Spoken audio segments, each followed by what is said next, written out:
It's been obvious, I think, that leading the charge for the campaign against deregulation has been students, and undergraduate students in particular, and we're very fortunate today to have Ms. Caitlin Doyle-Markwick, who's an undergraduate student at the University of Sydney here and a member of the university's Education Action Network, who's going to talk to us about why students are so opposed to fee deregulation. Thanks, Caitlin.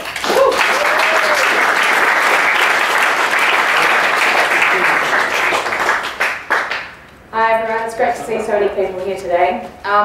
So I read this morning that Christopher Pyne, who's desperately trying to convince crossbench senators to help him shove through the government's university legislation in recent days, he's called upon the opposed senators to put aside their political interests and put the nation's interests first and back his tertiary education bill. But I think it's important to question just which so-called national interest Pyne is talking about when it comes to the deregulation of university fees and slashes to funding.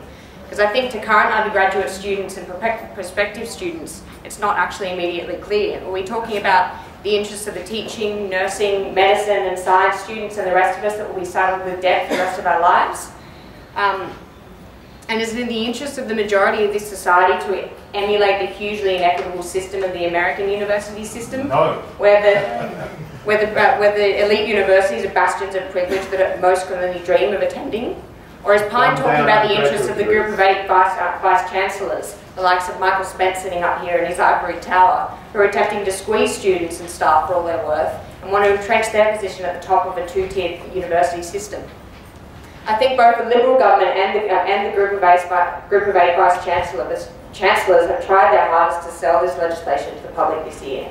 They started out telling us that fee deregulation and funding cuts were necessary to fix their fabricated deficit crisis and make universities more economically sustainable. And then they shifted to trying to convince us that fee deregulation is somehow fair and will offer us greater opportunities. And I think they're stuck with this last line because they realise that most people in this society see the proposed changes to university funding are fundamentally unfair and massively disadvantage anyone who is not already of the elite. The government has tried to sweeten this deal by increasing scholarships for low SES students, but the existence of these extra scholarships does not go any way in covering or to make up for the fact that the vast majority of students in Australia will be paying up to 4 times as much as they're already paying. And in my opinion, those fees are already criminally expensive. And as Leary Annan has succinctly pointed out already, it's like robbing Peter to pay Paul. The money for these scholarships is going to come from other students, the profits that have been made out of our fees. Most of us are not from a wealthy elite, and that money will be coming from people who are low to middle income. So that does not advantage us at all. I think it's also important to remember that regional and rural universities will massively lose out if fee deregulation goes through. Apparently, rural and regional areas don't exist in the national interest, according to Pyne. They'll have to compete with elite universities like the University of Sydney for corporate funding and for high student fees in order to get the sort of more prestigious academics and to actually fund research.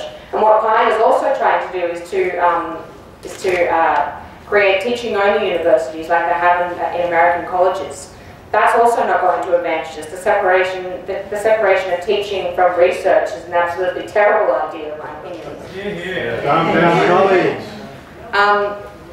And that's not to mention the pressure that smaller universities are going to be under if they have to compete with the new cut-price private institutions that will now be offering publicly funded degrees.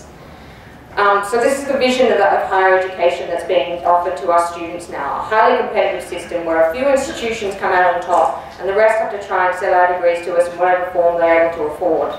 These localised concessions, as Nick has said, won't do anything to change the overall package. The fact is that if this legislation goes through, concessions or no concessions, unless you're Francis Allen, offered a full scholarship on a silver platter by an elite private institution, don't tell anyone. Students will be forced to pay through the nose for something that should ultimately be free. Education is a public good and should not be a commodity, and students should not be treated like customers. Yeah. The government does have the money to fund their universities. It's been flashing that money around recently, sending troops and bombs to Iraq and locking up refugees, so we know it's there. Yeah. We have to reject every piece of Pyne's reforms and the user pays mentality in which they are built. and fight for a good quality, properly funded tertiary education system that's accessible to everyone. Yes.